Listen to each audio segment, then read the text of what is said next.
आदाब नाजरीन, मैं हैदराबादी सितारे का मेज़बान आपका दोस्त केबी जानी आप सभी का हैदराबादी सितारे शो में पुरजोश इस्तकबाल करता हूं। दोस्तों, दिलों को मोह लेने वाली आवाज़ के गुलकारों से हैदराबाद का दामन आबाद है। हर गुलकार की आवाज़ अपनी एक मुनफरिद शिनाख्त रखती है। वही गुलकार कामयाब गुलकार होता है जिसकी सुरीली आवाज़ से समाज झूम उठे, जिसकी आवाज़ जहन और दिल को मसरूर कर दे, जिसकी आवाज़ का सहर दिल व जहन पर अपना असर छोड़ जाए। इन्हीं खूबियों की आवाज़ गुलकारों को अपनी पहचान बनाए रखने में अहम रोल अदा करती है। हैदराबाद के गुलकारों में एक नाम गुलकारा सिमरन का भी है, जिनकी आवाज़ के शदाई हज़ारा की तादाद में मौजूद हैं। इनकी आवाज़ में इस कदर मिठास है कि कानों में रस घोल देती है। इस कदर के सुरीली आवाज़ के सामईन झूमने पर मजबूर हो जाते हैं।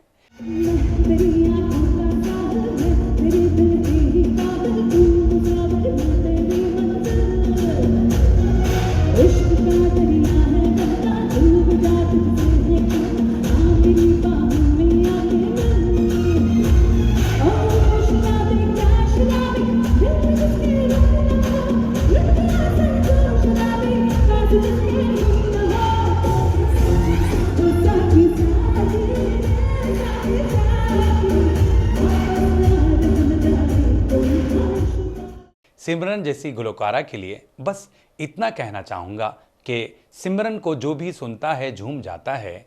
सिमरन को जो भी सुनता है झूम जाता है। इनकी आवाज़ में वो मिठास होती है।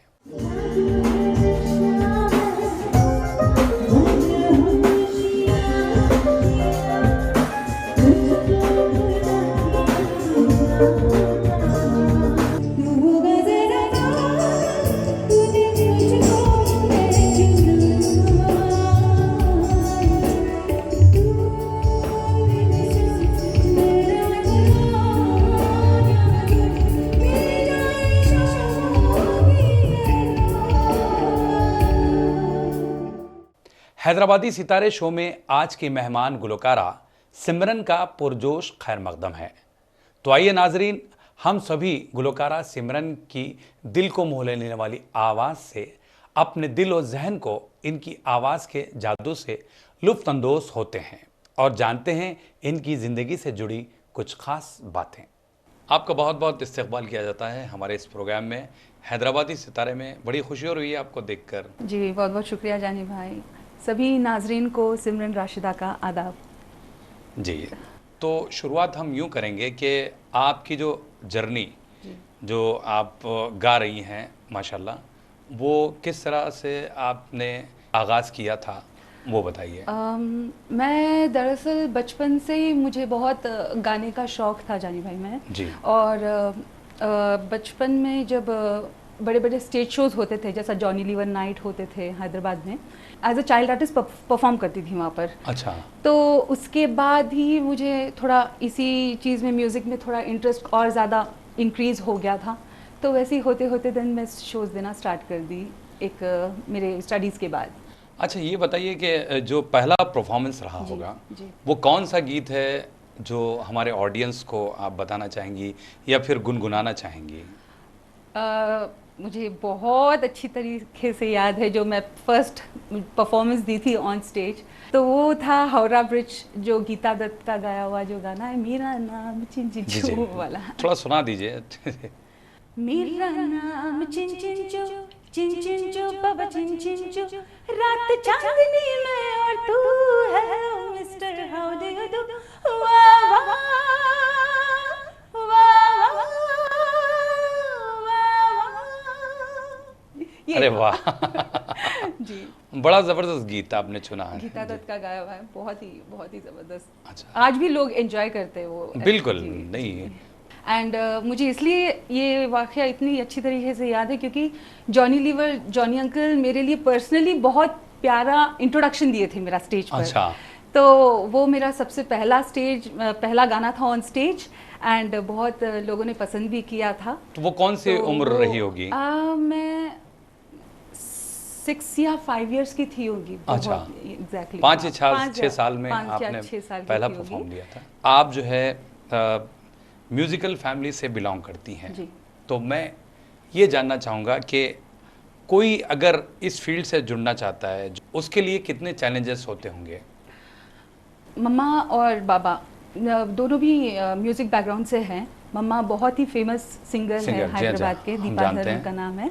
And Baba was a very great musician, Vishwanath उनका नाम था। एंड तो एक्सपेक्टेशन लेवल्स क्राउड का बहुत ही ज़्यादा एक इंक्रीज हो गया था जब मैं इस प्रोफेशन में आई थी कि है ना, चलो दीपा की डॉटर है। ये एक तरीके से फेम तो बहुत इजीली मिला, बट लोगों की जो एक्सपेक्टेशंस है कि चलो एक फैमिली का नाम रखना एंड खुद को है ना उस काबिल, उस लेवल पे है ना पोर्ट्रेट करना एंड परफॉर्म करना एक बहुत बड़ा चैलेंज था मेरे लिए। It was not so easy, इतना इजी नहीं था कि मैं चलो गए परफॉर्म कर लिए, गा लिए। बस वो नाम को कायम रखना, फैमिली का नाम, एक बैकग्राउंड जो है एक अच्छा रेप्यूटेड, तो उस चीज़ को रखना was a very big challenge and a task for me. मुझे मेरा एक वाकया याद है जी।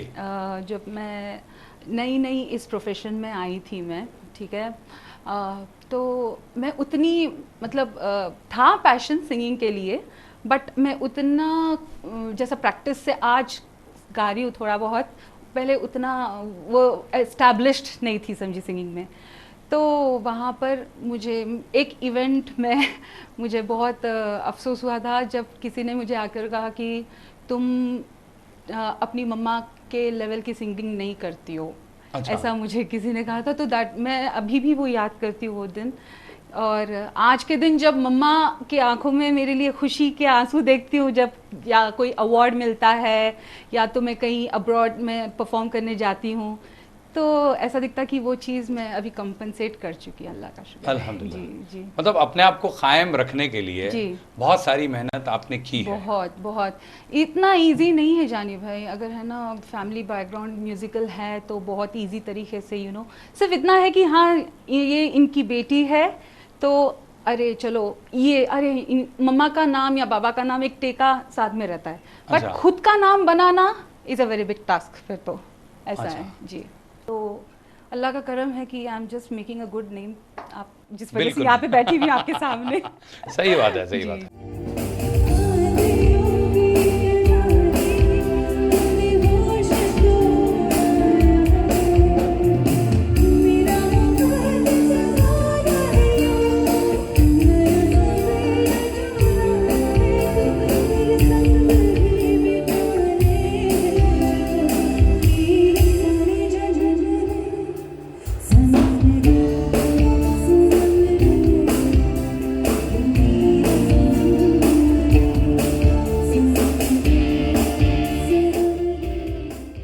कोई अगर इस फील्ड से जुड़ना चाहता है या फिर उस लेवल तक अगर पहुंचना चाहे तो उसको कितनी दिक्कतें आती होंगी, वो बताइए। जैसा कि मैंने आपसे कहा जानी भाई कि मैं म्यूज़िकल बैकग्राउंड से हूँ, म्यूज़िकल फैमिली से हूँ, तो मेरे लिए उतनी मतलब स्ट्रगल मुझे फेस करना नहीं पड़ा। बट जो without musical background and family के आते हैं वो लोगों के लिए स्ट्रगल तो बहुत इम्पॉर्टेंट हो जाता है। अच्छा। ठीक है, और पीआर मेंटेन करना। एंड मैं जैसा बचपन से इसी फैमिली में हूँ तो मुझे पता है कि मतलब कैसे क्राउड में कौन से गाने सुनते हैं। एंड मुझे कलेक्शन भी पता है कि कौन से गाने हिंदी रहे या तेलुगु रहे या सूफ़ी, सब गाने तो मुझे आइडिया होता है। ये लोगों को जो नए आते हैं वो लोगों को कलेक्शन बनाना, पीआर मेंटेन करना एंड फिर उसके बाद थोड़ा जब शोज़ के लिए थोड़ा जद्दोमेहनत करना, सबको है ना थोड़ा रिक्वेस्ट करना एंड ऑल, तो वो सारी चीज़ों का बहुत न्यू कमर्स में थोड़ा वो रहता है समझे, जो म्यूज़िकल बैकग्राउंड से नहीं होते हैं। आपके ख्याल में जी सिंगर जो होता है वो पैदा होता है ये बनाया जाता है? सिंगर तो पैदा होता है जानी भाई, 100% गॉड गिफ्ट। एक सिंगर को ट्रेनिंग, बेसिक ट्रेनिंग बहुत ही ज़रूरी है। वैसे मैंने तो कभी बेसिक ट्रेनिंग ली नहीं है क्योंकि मैं मम्मा को सुनते हुए आई हूँ, तो बचपन में ही जो ऑडियो कैसेट्स आते थे तो उसी को सुन के, मम्मा की सिंगिंग सुन के मैं सीखी हूँ। मैं क्लासिकल ट्रेनिंग भी कहीं ली नहीं हूँ मैं तो, बट प्रैक्टिस ज़रूरी है, चाहे आप क्लासिकल सीखें या ना सीखें, but practice makes a man perfect बोलते हैं। चलिए आगे बढ़ने से पहले कोई बेहतरीन सॉन्ग जो आपने मम्मा से सुना होगा जी। वो गुनगुनाइए। आवाज तेरी कहाँ है, दुनिया मेरी जवां है, आबाद मेरे दिल में उम्मीद का जहां है, दुनिया मेरी जवां है, आवाज दे कहाँ है। क्या बात है, शुक्रिया। बहुत ज़बरदस्त। अच्छा, आपने बहुत सारे इंटरनेशनल शोज़ भी पेश किए, जी जी। वो हमें बताइए। मेरा पहला ट्रिप था 2012 में जानी भाई। जी। मुझे बहुत ख्वाहिश थी कि मैं अब्रॉड ट्रैवल करूं।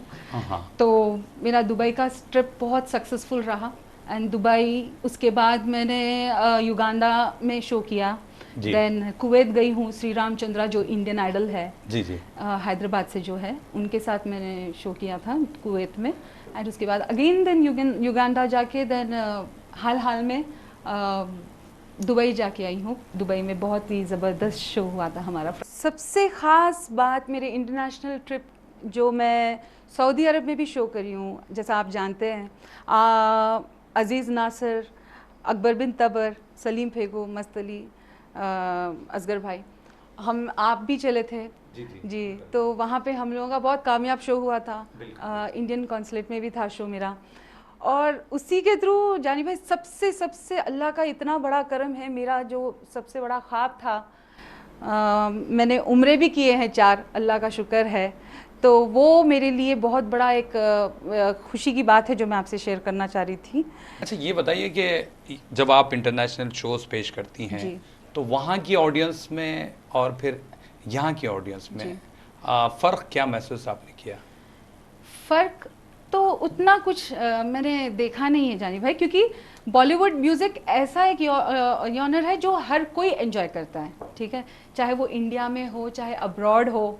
क्योंकि आप देखते हैं, मैं जब बाहर शोज़ करने जाती थी तो मैं सोचती थी कि क्या वो लोगों को ये पुराने गाने पसंद आएंगे या नया सॉन्ग, मगर मैंने देखा है कि हर कोई म्यूज़िक को एंजॉय करता है वहाँ पर भी। जैसा हैदराबाद में आप देखेंगे कि हर तरीके के क्राउड है यहाँ पर, जो पुराने भी सुनते हैं, नए भी सुनते हैं, गज़ल भी सुनते हैं, सूफ़ी भी सुनते हैं। तो वहीं पर एक आर्टिस्ट को अगर अब्रॉड जाना है तो he has to be an all-rounder. ज़रूरी है, क्योंकि वहाँ का टेस्ट, वहाँ पे आपको कैसे क्राउड मिलेगा, आपको उस चीज़ का बिल्कुल अंदाज़ा नहीं होता। तो वहाँ जाने के बाद पहले ऑडियंस को देख के फिर हम लोग को उस हिसाब से परफॉर्म करना पड़ता है ना। तो इसी हिसाब से अब्रॉड में मैंने बहुत सक्सेसफुल शोज़ किए हैं। तो वैसे आपने नूरजहां मैडम का गाना सुनाया, जी जी। तो अभी सुनीति चौहान को हम सुनेंगे। तो मैं आपको पहले सुनाऊंगी एक जो मुझे बहुत ही मेलोडी गाना सुनिधि ने गाया है। जी। राह में रोशनी ने क्यों साथ छोड़ा, इस तरफ शाम ने क्यों है अपना मुंह मोड़ा, यूं कि हर सुबह एक बेरहम सी रात बन गई है। क्या ये जो तेरे मेरे दरमिया है, अनदेखी अनसुनी कोई दास्तां है, लगने लगे अब जिंदगी खाली खाली, बिन तेरे बिन तेरे बिन तेरे कोई खलिश है हवाओं में बिन तेरे। ये रहा सुनिधि का बहुत ही मेलोडी वाला। अब उसका जो एक्चुअल सुनिधि चौहान जो एक लाइव वायर बोल सकते हैं ऑन स्टेज, वो बहुत ही वर्सेटाइल सिंगर है सुनिधि चौहान। बिल्कुल। उसी का मैं एक सुनाना चाहूँगी। मैं रुठिया यार मनवांगी, हर चिल मन भूख जलावांगी, जद पत्थर रांझा पिघलेगा तद मैं कमली कहलाऊंगी, तद मैं कमली कहना पांगी मेरे माही सनम जानम के मैं करे मैदानम शब गुजरत जग सोया निम जग मैदानम निम कमल कमल निम कमल कमल निम कमल कमल मेरे यार दे झील दिल को कर गया तू दरिया दरिया मेरे यारा अखियां मोहल्ले में हर शाम तेरा आलम शब गुजरत जग सोया न जग मैदानम। क्या बात है, बहुत जबरदस्त। Thank you. अच्छा ये बताइए कि एक सिंगर के लिए दौरे हाजिर में आवाज़ के साथ साथ फिजिकल अपीयरेंस कितना इम्पोर्टेंट है? आजकल तो बहुत ही ज़्यादा इम्पॉर्टेंट है फिजिकल अपीयरेंस जानी भाई। पहले क्या है, सिंगर्स स्टेज पर प्लेबैक करते थे एंड उसके बाद स्टेज पर आके वो लोगों के आवाज़ को सुनते थे, मगर आजकल का क्राउड ऐसा है जो इंटरेक्शन चाहती है सिंगर के साथ, यू नो। तो जब तक क्राउड को हम इन्वॉल्व नहीं करते हैं एक परफॉर्मेंस में, people don't enjoy your performance. तो इस चीज़ के लिए फिजिकल अपीयरेंस रहना भी बहुत ज़रूरी होता है, क्योंकि लोग जो आजकल आप देखते होंगे, पहले के ज़माने में लता जी, आशा जी, ये लोग बहुत सादगी से सीधी उससे है ना वो लोग परफॉर्म करते थे। एंड आजकल सुनिधि चौहान, श्रेया घोषाल, नेहा कक्कर, ये सब को देख के लोगों के थोड़े एक्सपेक्टेशन लेवल्स ऊंचे हो जाते हैं कि है ना, चलो हम जब एक सिंगर को हम लोग अपने इवेंट में वो कर रहे हैं, इनवाइट कर रहे हैं, तो चलो एटलीस्ट उनके लेवल तक का कुछ परफॉर्मेंस मिल जाए। ऐसे एक्सपेक्टेशंस की वजह से क्राउड के लिए ज़रूरी हो गया आजकल फिजिकल अपीयरेंस भी अच्छे से रहना। मतलब आपके कहने का मतलब ये है कि आजकल गाना सुना नहीं बल्कि देखा जा रहा है। बिल्कुल।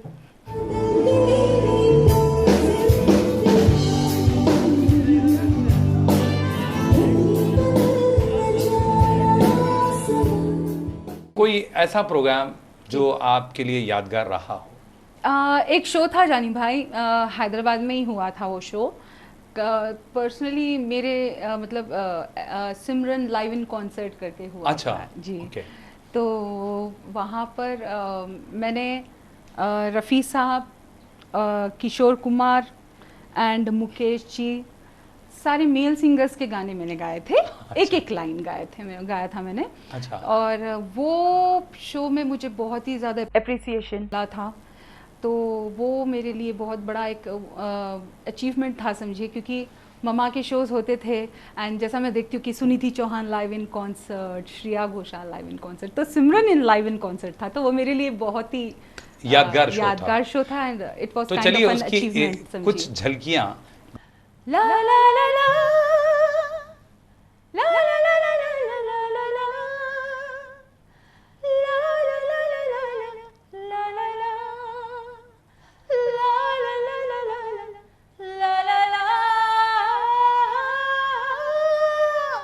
गुलाबी आंखें जो मेरी देखी, शराबी ये दिल हो गया, संभालो मुझको ओ मेरे यारो, संभलना मुश्किल हो गया। ये था रफ़ी साहब का जो मैं गाया था जी। और किशोर कुमार, मेरी महबूब कयामत होगी, आज रुसवा तेरी गलियों में मोहब्बत होगी, मेरी नजरें तो गिला करती है, तेरे दिल को भी सनम तुझसे शिकायत होगी, मेरे महबूब। क्या बात जी, शुक्रिया। मुकेश जी अब बचे हैं।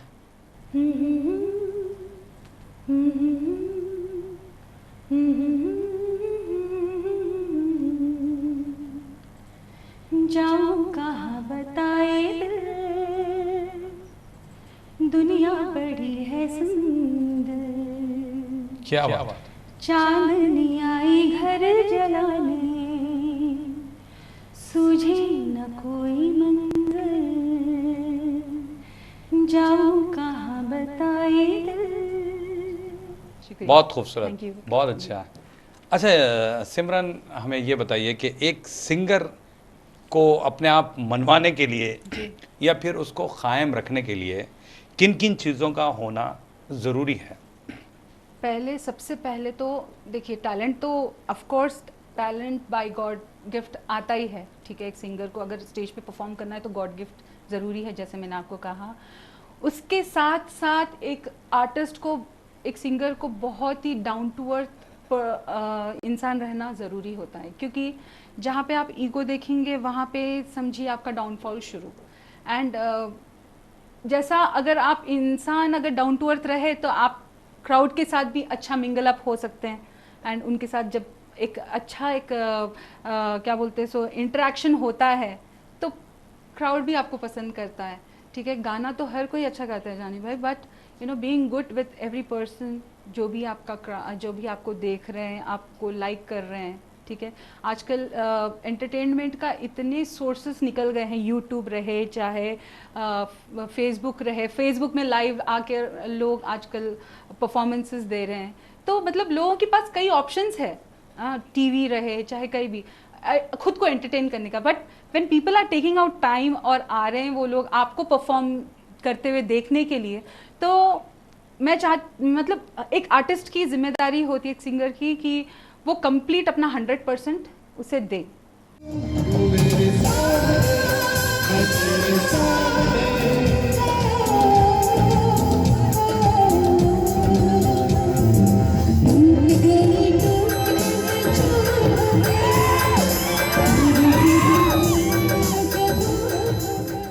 तो उस वजह से he has to be very down to earth, very good, loaded with talent, और अच्छे सिलेक्शन ऑफ सॉन्ग्स भी बहुत मैटर करते हैं जानी भाई। बेशक जी, तो ये बहुत इम्पोर्टेंट है, समझिए।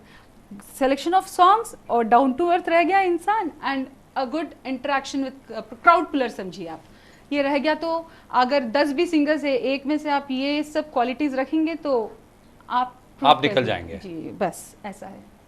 चलिए, बहुत अच्छी बात है, आपने बहुत अच्छी अच्छी बातें बताई जी। बहुत सारी बातें करेंगे। तो नाजरीन, आप कहीं जाइएगा नहीं, मिलते हैं एक मुख्तसर से वक्फे के बाद।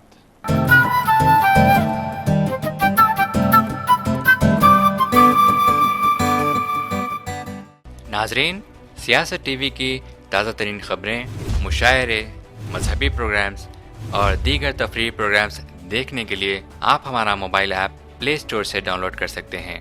इसके अलावा यूट्यूब और फेसबुक पर आप सियासत टीवी का राज टेलीकास्ट भी देख सकते हैं। यूट्यूब पर सियासत टीवी सब्सक्राइब करें और बेल आइकॉन पर क्लिक करें ताकि नए वीडियोस आप तक फौरी तौर पर पहुंच सकें।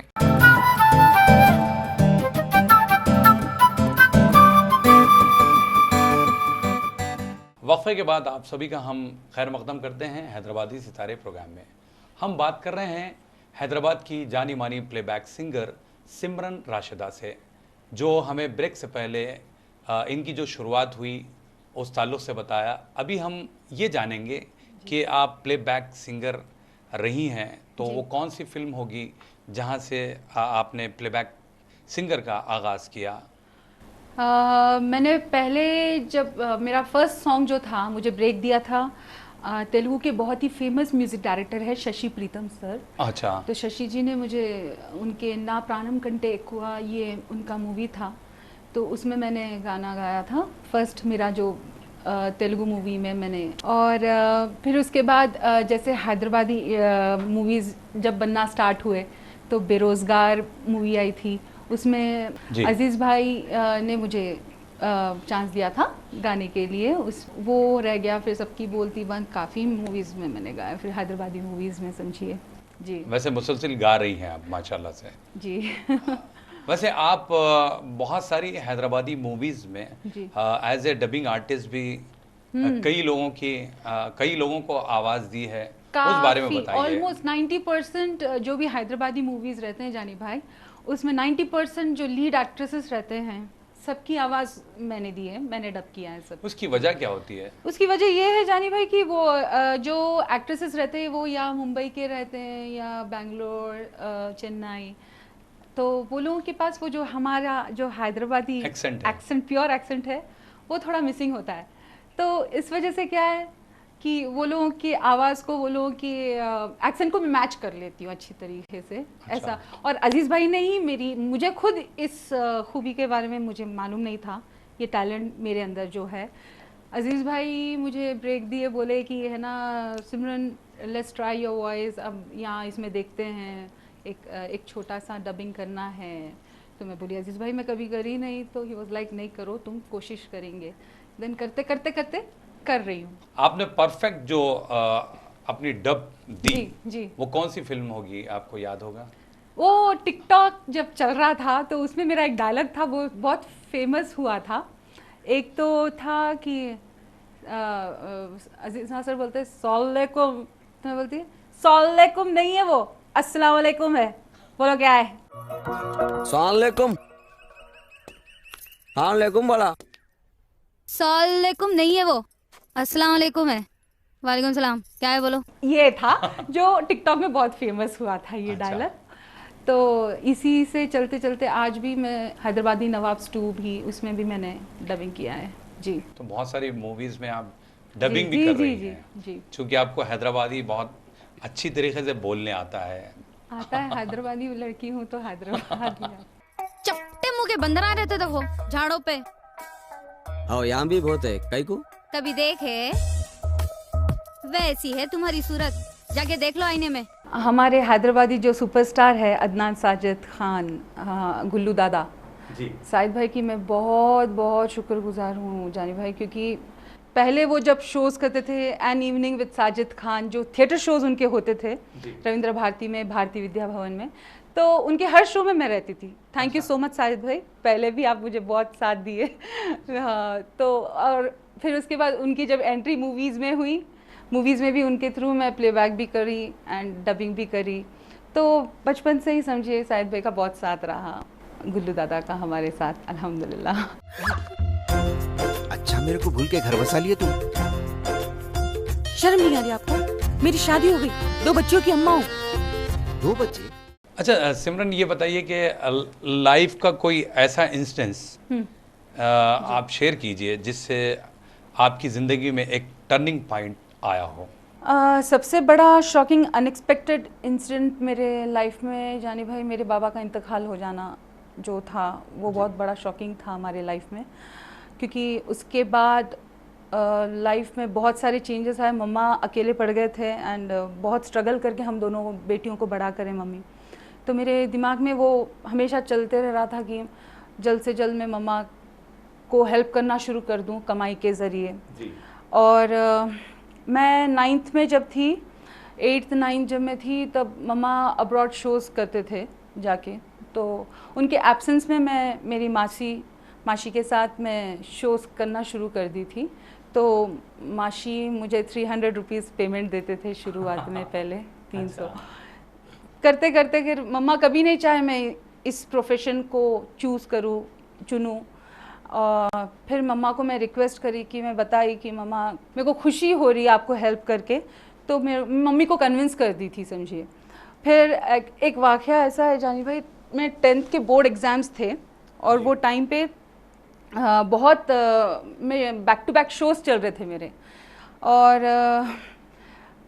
एग्ज़ाम की प्रिपरेशंस भी मेरे शोज़ करते हुए हुए। एंड जब बोर्ड एग्ज़ाम्स लिखने में गई थी तब भी मैं प्रोग्राम में बुक्स लेके जाती थी, प्रिपरेशंस करती थी। फिर उसके बाद घर पर आके फिर है ना एग्ज़ाम लिखने चले गए। फिर वहाँ एग्ज़ाम लिखते लिखते मेरे आँख लगती थी, मतलब झोंके आते थे मेरे को नींद के।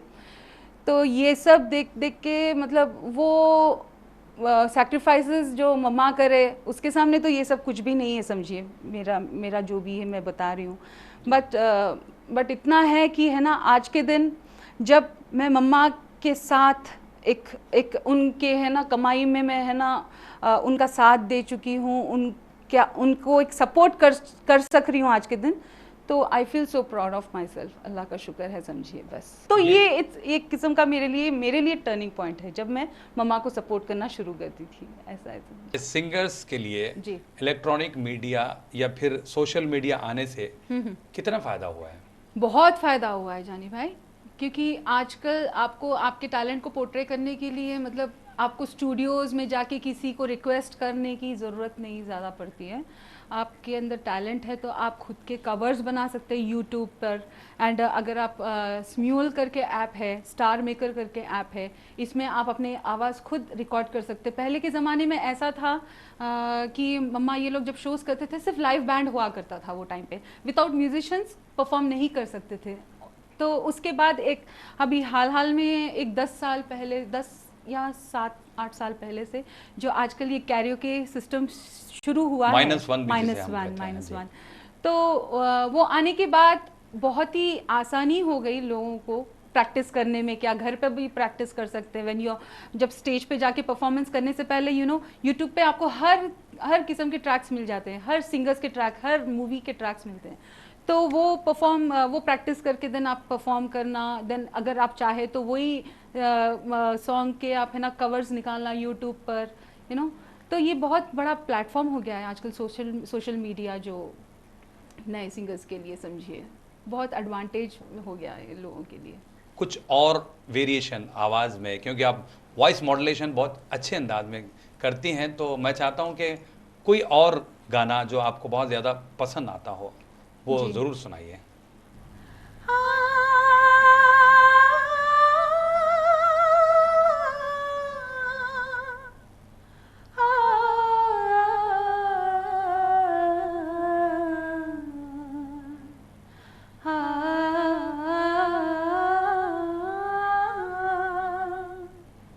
बेदर्दी बालमा तुझको मेरा मन याद करता है, बेदर्दी बालमा तुझको मेरा मन याद करता है, बरसता है जो आँखों से वो सावन याद करता है, बेदर्दी बालमा तुझको मेरा मन याद करता है।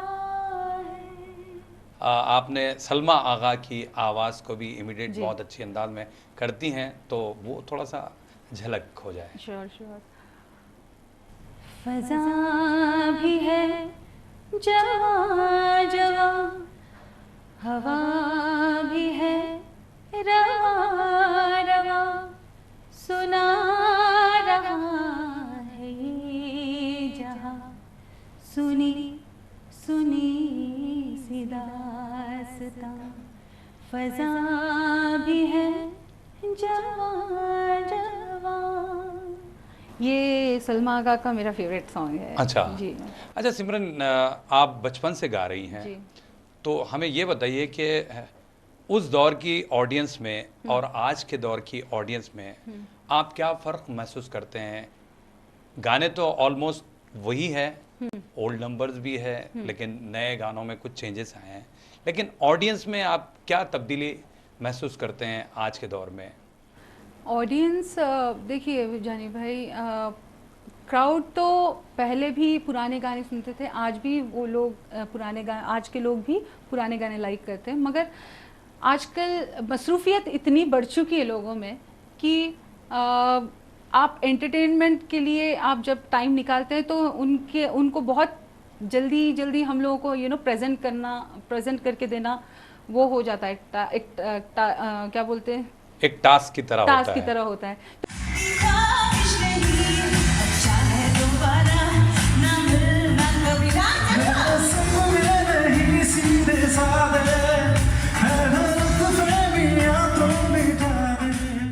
तो इसलिए देखिए आप आजकल मैशअप्स निकल गए हैं, रिमिक्सेस निकल गए हैं, ठीक है। और आजकल जो ऑडियोज, पहले के गाने 3-3 अंतरे होते थे, 3-3 स्टैंजाज होते थे, और आजकल के गानों में एक अंतरे में गाना ख़त्म, मतलब 2-2.5 मिनट से ज़्यादा आजकल आप देखेंगे नहीं कोई गाना बनते हुए, चाहे वो अरिजीत सिंह के कोई भी गाने हो, नेहा कक्कर के हो, कोई भी हो। पहले एक अगर गाना बना बोले तो कैसा भी 6 मिनट का तो गाना रहता था, तो क्राउड तो वही है समझिए, बट आजकल क्या है, थोड़ा वो लोगों को नई तरीके से पॉलिश करके, थोड़ा जो आजकल के टेक्नो रिदम हो गया रिमिक्स करके, या मैशअप्स में, या तो कवर एकॉस्टिक वर्जन में, तो एक नई तरीके से पेश जब करते हैं तो लोग भी एंजॉय करते हैं, ऐसा है समझिए। मैशअप जो आजकल ट्रेंड चल रहा है उसका थोड़ा सा गुनगुना दीजिए। यारा यारा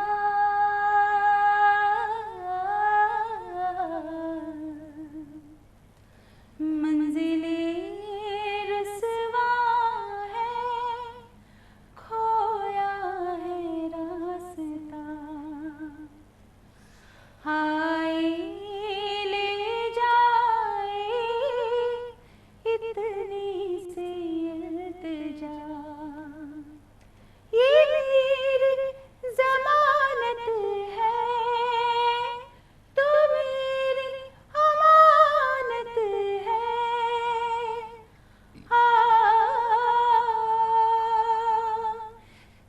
तेरी गलियां गलियां तेरी गलियां, मुझको भाए गलियां तेरी गलियां, तेरी गलियां गलियां तेरी गलियां, यूं ही तड़पावे गलियां तेरी गलियां। ये 2 गाने मैंने मैशअप में करके गाया है आपके लिए। अच्छा। इसी के साथ और 10 गाने, क्या हम 15 भी मिला सकते हैं, बट आपका शो पूरा खत्म हो जाएगा फिर। जी।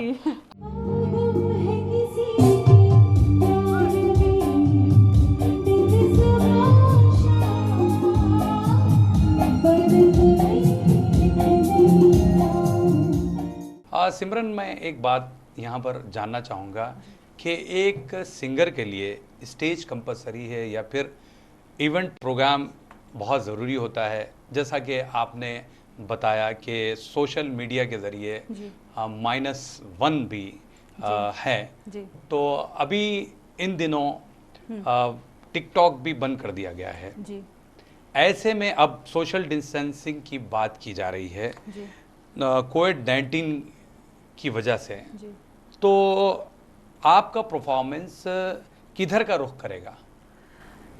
कोविड-19 जो भी हालात है अभी हैदराबाद, ऑल ओवर वर्ल्ड बोल सकते हैं आप, इस वजह से आर्टिस्ट सिंगर्स बहुत उनको बहुत फ़र्क पड़ा है जानी भाई। मतलब बहुत आजकल शोज़ नहीं हो रहे हैं, ठीक है, इवेंट्स बंद है, इवेंट इंडस्ट्री पूरी अभी एकदम बंद पड़ी हुई है, ठीक है, क्योंकि सोशल डिस्टेंसिंग मेंटेन करने के लिए ऑब्वियस है ना इवेंट्स कर सक रहे हैं ना शोज़ कर सक रहे हैं। तो मैं आपको जैसा बता रही थी कि सोशल मीडिया किस तरीके से एक बेनिफिट है, एक एडवांटेज है सोशल मीडिया का।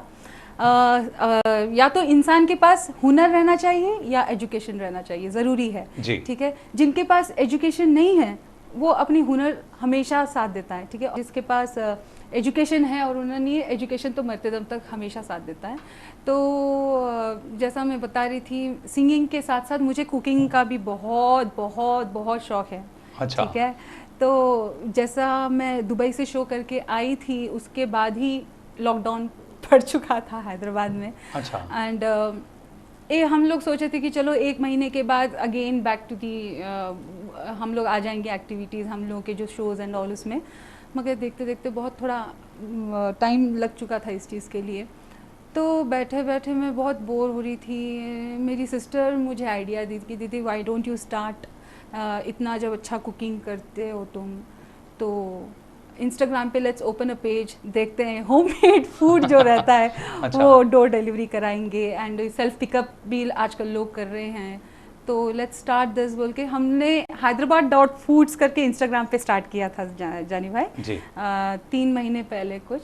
एंड अल्हम्दुलिल्लाह आज के दिन मैं शायद ही शोज़ में इतनी बिजी थी होंगी जितना मैं hyderabad.foods में बिजी हूँ। समझिए जी। अच्छा, तो मतलब आप तरह तरह के पकवान जो है लोगों के खिला रही हैं, है ना, बना बना के नए नए डिशेस जो है। जी अल्लाह का शुक्र है जानी भाई। तो बहरहाल जो नाजरीन सिमरन का शो देख रहे हैं, इनका एक अपना hyderabad.foods hyderabad.foods इंस्टाग्राम पर आप भी फॉलो कीजिए। अलग अलग किस्म के डिशेस अगर आपको खाने हैं तो ज़रूर इनसे रब्त पैदा कीजिए, सारी डिटेल उसमें मिल जाएगी। थैंक यू, शुक्रिया जानी भाई। क्योंकि खाने की जहाँ तक बात है जी, तो सबसे अच्छा खाना आप क्या बना लेती हैं, ताकि हमारे ऑडियंस को भी पता चले कि भाई hyderabad.food में क्या हाँ। चीज़ बेहतर से बेहतर मिल सकती है। देखिए हमारे हैदराबाद.फूड्स के नाम में ही आपको पता चल जाएगा कि हमारे पास क्या अच्छी चीज़, हैदराबादी फूड जिसकी पूरी दुनिया दीवानी है। जी। ठीक है, बिरयानी रहो, चाहे बगारा खाना रहो, चाहे मिर्चियों का सालन और खुरमा, लुखमी, मरग, हलीम, ये सब बहुत अच्छे से बना लेती हूँ। अरे माशाल्लाह। जी। मतलब आपने हैदराबादी फूड्स का जो पेज है ये स्पेशली हैदराबादी क्विजिन के लिए हमने स्टार्ट किया था जानी भाई। ये हैदराबादी दौर बदल गया है, जी। गानों का टेस्ट बदल गया जी। है, आजकल जो है बहुत ही अलग अलग अंदाज में प्रेजेंटेशन हो रहा है गानों का, जी। तो वो थोड़ी सी झलकियाँ हमारे नाजरीन को ज़रूर सुनाइए। जैसा कि आप जानते हैं कि दौर बदल चुका है एंड लोगों के पास वक्त भी बहुत कम रह गया है आजकल एंटरटेनमेंट के लिए। डेली लाइफ में वो लोग इतने बिजी रहते हैं, तो हम आजकल के जो ये मैशअप्स है वो क्या है ना, बैक टू बैक जो गाने होते हैं विदाउट म्यूज़िक कट करके जो मर्ज करते हैं, तो उसमें टाइम भी कंज्यूम हो जाता और लोग एंजॉय भी करते हैं। अरे जल्दी स्विच हो गया गाना, अरे चलो अच्छा है। तो मैशअप्स इसलिए आजकल बहुत लोग सुन रहे हैं। अच्छा, ऐसा है, समझिए। तो जी। कुछ झलक हो जाए।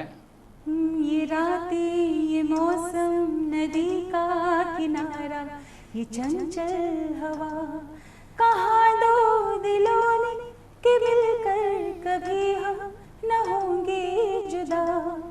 दिल की नजर से, नजरों के दिल से, ये बात क्या है, ये राज क्या है, कोई हमें बता दे। तू आता है सीने में जब जब सांसें भरती हूँ, तेरे दिल की गलियों में मैं हर रोज गुजरती हूँ। हवा की जैसे चलता है तू, मेरे जैसे उड़ती हूँ। कौन तुझे यूं प्यार करेगा जैसे मैं करती हूँ। हाँ,